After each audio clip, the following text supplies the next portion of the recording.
Exodus 14, Pharaoh in pursuit. Now the Lord spoke to Moses, saying, Tell the sons of Israel to turn back and camp in front of Pi-Hahiroth, between Migdol and the sea. You shall camp in front of Baal-zephon, opposite it by the sea. For Pharaoh will say of the Israelites, They are wandering aimlessly in the land, and the wilderness has shut them in.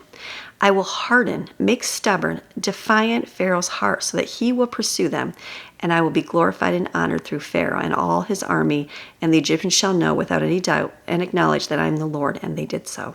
When the king of Egypt was told that the people had fled, Pharaoh and his servants had a change of heart toward the people, and they said, What is this that we have done? We have let Israel go from serving us. So Pharaoh harnessed horses to his war chariots for battle and took his army with him.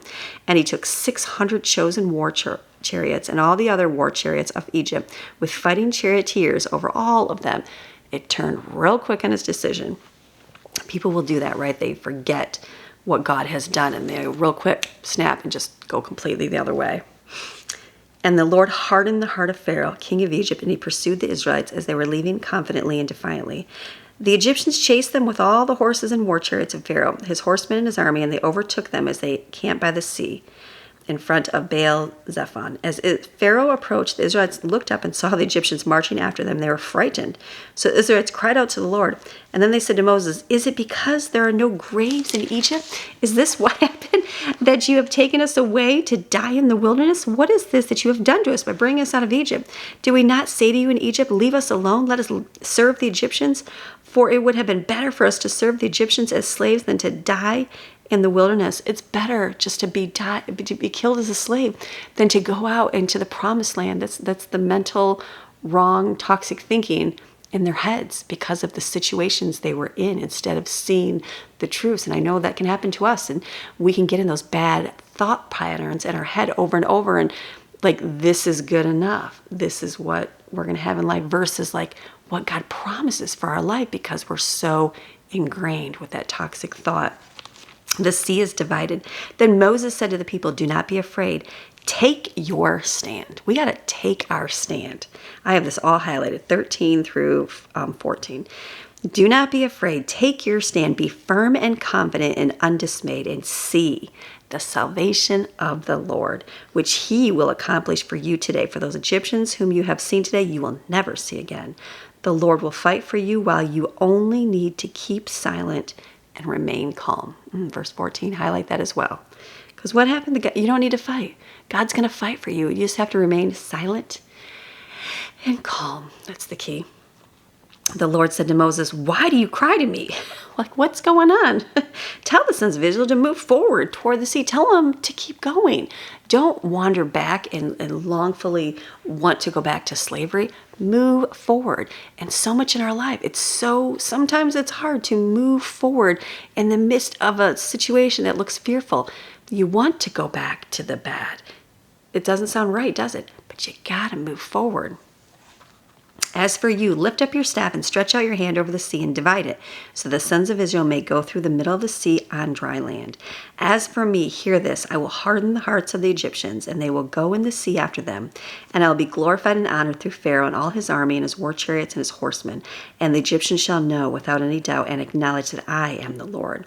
When I am glorified and honored through Pharaoh, through his war chariots and his charioteers, the angel of God, who has been going in front of the camp of Israel, moved and went behind them. The pillar of the cloud moved from in front and stood behind them. So it came between the camp of Egypt and the camp of Israel. It was a cloud along with darkness, even by day to the Egyptians, and it gave light by night to the Israelites. So one army did not come near the other all night. What? Protection? God offers protection through things? He does. It says so right here.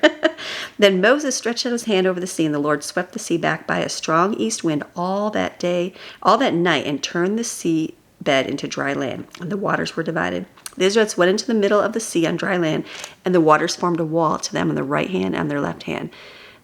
That would be so crazy. I like to imagine that. You think of like the movies and stuff you see, but put it into a type for us. Like, it seems scary to go through all those things, right? Like, you've got this big giant wall of water on one side, and on the other side, you're walking through the dry bed. It's all mucky. There's stuff on the ground, and there's all these things. It feels like the terror is coming in around you, but you just got to look forward. You just got to look forward and keep walking forward in your life.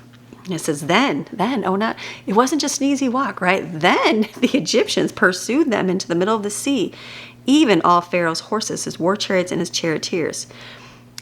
They're going to come after you. They're going to do it, but we're going to see what happens. So it happened at the early morning watch before dawn, the Lord looked out on the army of the Egyptians through the pillar of fire and cloud and put them in a state of confusion. He confused them. He made their chariot wheels hard to turn and the chariots difficult to drive. So the Egyptians said, "Let us flee from Israel, for the Lord is fighting for them against the Egyptians." Then the Lord said to Moses, "Stretch out your hand over the sea, so the waters may come back over the Egyptians on their war chariots and their charioteers." So Moses stretched his hand over the sea, and the sea returned to its normal flow at sunrise. And the Egyptians retreated right into it, being met by the returning water. So the Lord overthrew the Egyptians and tossed them into the midst of the sea. The waters returned and covered the chariots and the charioteers and all the army of Pharaoh that had gone into the sea. And after them, not even one of them survived. But the Israelites walked on dry land in the middle of the sea, and the waters formed a wall on the left and on the right. The Lord saved Israel that day from the hand of the Egyptians, and Israel saw the Egyptians lying dead on the seashore. When Israel saw the great power which the Lord had used against the Egyptians, they feared the Lord with reverence and awe-filled respect, and they believed in the Lord and in his servant Moses. He does, just like we believe when we hear these things, right? And we're going to keep going and see how their doubt and how they allowed that bad thoughts into their head. And this is your daily Bible chapter, reading God's Word Monday through Friday. See you tomorrow.